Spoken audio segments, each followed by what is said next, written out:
ఇద్దరు దేవుడిని ప్రార్థించడానికి వెళ్లారు. ఒకడేమో పరిసయ్యుడు, ఇంకొకడేమో పన్నులు వసూలు చేసే సుంకరి. పరిసయ్యుడు ప్రార్థన చేస్తున్నాడు, దేవా, నేనా సుంకరిలా లేనందుకు సంతోషిస్తున్నాను. దొంగలించలేదు, మోసగించలేదు, ఎవరి దగ్గర పన్నులు వసూలు చేయలేదన్నాడు.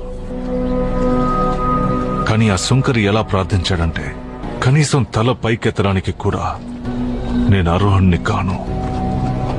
దేవా, నీ కృప నా మీద ఉంచు, నేను పాపిని.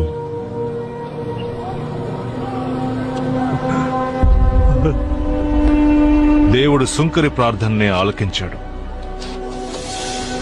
పరిసయ్యుడిది కాదు.